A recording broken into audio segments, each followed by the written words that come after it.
Salut les vagabonds, bienvenue dans cette nouvelle vidéo, j'espère que vous allez bien. Moi je suis méga heureuse de vous retrouver pour cette vidéo parce que, comme vous avez dû le lire dans le titre, cette vidéo c'est l'annonce de mon retour sur le chemin de Compostelle. Je dois dire que j'ai vraiment hâte de repartir sur ce beau chemin. Si vous me découvrez à travers cette vidéo, que vous ne me connaissez pas encore, je suis donc déjà partie sur le chemin de Saint-Jacques de Compostelle en 2018 et j'ai eu la chance de pouvoir faire le chemin du Puy-en-Velay jusque Saint-Jacques de Compostelle et même jusque Fisterra, le bout du monde en Espagne. Donc sur 3 mois de marche, c'était une aventure extraordinaire qui ne m'a pas laissé indemne, on va dire, dans le sens où depuis ce chemin m'a beaucoup travaillé, m'a beaucoup changé. Enfin, je ne sais pas si ça m'a changé moi, en tout cas je pense que ça a révélé certaines choses qui étaient déjà là, mais ça a du coup beaucoup changé ma vie puisque j'ai pris des décisions en conséquence suite à ce beau chemin. Et puis surtout, depuis que j'ai fait ce chemin, eh bien j'ai beaucoup le besoin d'y revenir. J'y reviens vraiment souvent, on va dire, dans le sens où je pense comme beaucoup en fait qu'on a pris le goût à ce chemin et tout ce qu'il y a autour de ce chemin, eh bien on a du mal à le quitter, on a du mal à ne pas y revenir en tout cas. Et c'est vraiment le constat qu'on fait, je pense, quand on retrouve des marcheurs qui ont déjà fait Saint-Jacques et qui sont encore sur le Saint-Jacques, c'est qu'on a du mal à s'arrêter. Une fois qu'on est devenu accro à ce chemin, voilà, c'est difficile de s'arrêter. C'est pourquoi aujourd'hui, donc, je vous annonce, je repars sur le chemin de Compostelle pour une petite portion que je n'ai pas encore faite. Donc c'est une portion en France qui est la voie de Rocamadour, donc de Figeac jusque Cahors. En fait, donc Figeac est situé sur la voie du Puy-en-Velay, sur le chemin de Compostelle, le GR65. Et de Figeac à Cahors, il y a 3 possibilités de chemin, il y a 3 chemins différents qu'il est possible de prendre. Il y a donc le GR65 classique, la voie normale on va dire, et ensuite il y a la variante qui est la voie du Célé, et puis il y a la variante qui est celle de Rocamadour qui passe donc à Rocamadour comme son nom l'indique.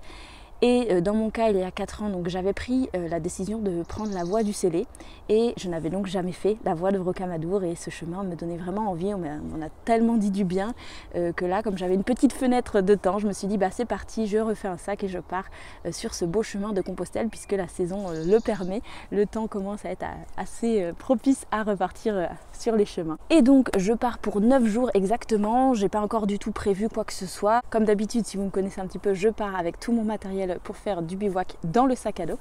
Donc je pars avec entre 8-9 kg quand même sur le dos, avec le sac à dos inclus, sans l'eau et sans la nourriture, parce que c'est encore l'intersaison, les nuits peuvent encore être un peu fraîches et c'est difficile en fait pour moi de savoir, parce que soit j'ai du matériel vraiment été, soit j'ai du matériel quand même pour plutôt des températures fraîches. J'ai pas d'espèce de matériel léger pour l'intersaison. Donc je me suis quand même équipée dans le cas où il ferait assez froid. Je préfère dans ces cas-là faire comme ça.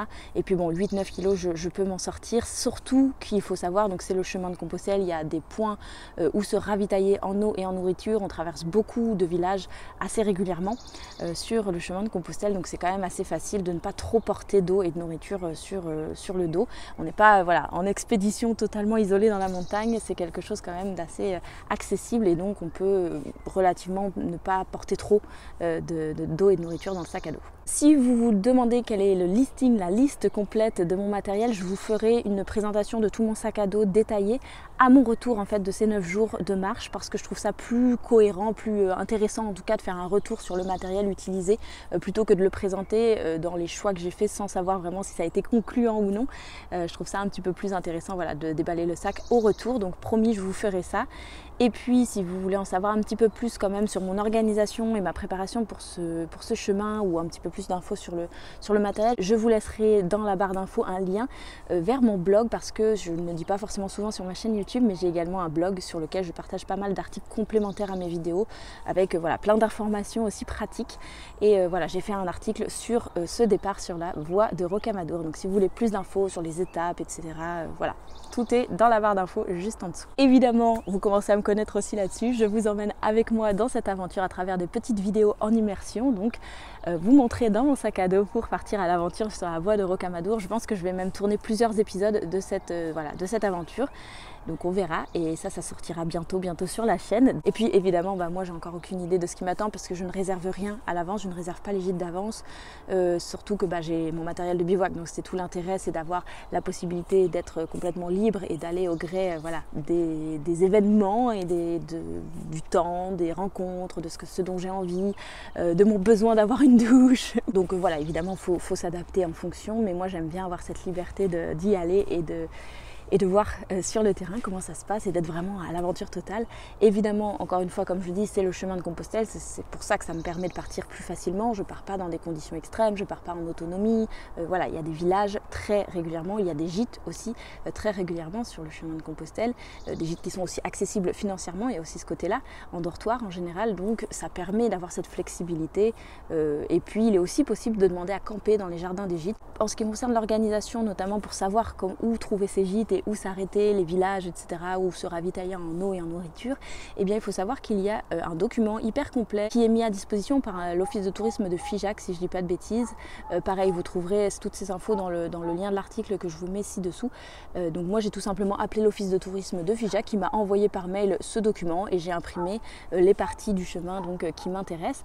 Parce que je n'ai pas précisé, mais il faut savoir donc, que cette voie de Rocamadour, ce n'est pas le GR65, c'est une variante, donc on suit en fait d'autres GR et ensuite sur Cahors, on rejoint le GR65 classique, donc on est de nouveau sur la voie du Puy-en-Velay. Pour ceux qui demandent aussi en termes d'organisation, pour se rendre au point, par exemple à Figeac, dans mon cas, au point de départ de notre randonnée, il faut viser des villes en général pour commencer, où il y a accès avec des transports en commun. Figeac, c'est très bien desservi, il y a le train, les bus, et éventuellement le covoiturage aussi. Moi j'ai la chance d'avoir trouvé un covoiturage pour m'y rendre, ce qui permet vraiment d'être libre sur le chemin, parce qu'il n'y a pas à gérer où garer la voiture pour ensuite retourner à Figeac et devoir retrouver la voiture. Il n'y a pas à gérer le parking, il n'y a pas à gérer aussi le fait, moi je sais quand je pars et que je sais que ma voiture est quelque part, j'ai toujours un peu en tête de est-ce qu'il va lui arriver quelque chose, je la laisse longtemps à un endroit, c'est compliqué, ou alors il faut payer un parking privé, c'est un peu, je trouve, lourd, donc j'aime vraiment bien partir comme ça en ayant la possibilité de laisser ma voiture chez moi et de pouvoir partir à l'aventure en transport en commun, ce qui me permet, une fois arrivé à Cahors, de retrouver un bus, un train, n'importe quoi qui me ramène chez moi. Voilà, il y a toujours des moyens, puisque je sais qu'à Cahors c'est aussi possible, il y a une gare, voilà, il y a tout ce qu'il faut pour pouvoir rentrer. Alors après, il faut prendre son temps, moi je prévois toujours une journée complète de voyage, parce que malheureusement, souvent il y a des correspondances, ou alors il faut prendre un bus, puis un train, puis un bout de covoiturage, des fois c'est un peu compliqué. On sait que les réseaux de transport sont pas toujours les plus évidents, mais c'est possible en fait. Donc voilà pour cette annonce, j'espère que c'est une annonce qui vous plaira autant qu'à moi, parce que je vous avoue que je suis quand même bien excitée à l'idée de repartir sur le chemin de Compostelle. Ça fait longtemps que j'y suis pas vraiment revenue, de retrouver l'esprit du chemin, l'ambiance, les rencontres surtout, et puis voilà, la joie en fait d'être en chemin et de partager ça avec d'autres personnes, c'est vraiment quelque chose qu'il me tarde de retrouver. Et puis si vous avez des questions, comme d'habitude, n'hésitez pas à les mettre dans les commentaires juste en dessous de cette vidéo, je serai contente de pouvoir essayer de vous y répondre au mieux. Puis si cette vidéo vous a plu et si cette annonce vous a plu, n'hésitez pas à mettre un gros pouce en l'air sous cette vidéo. N'hésitez pas à vous abonner à la chaîne aussi si vous voulez suivre mes prochaines aventures qui arrivent tout prochainement sur cette chaîne YouTube, c'est sur le bouton rouge juste en dessous. Et puis moi je vous fais plein de gros bisous, et puis je vous dis surtout à très vite pour tous ces épisodes à venir sur la voie de Rocamadour. Gros bisous.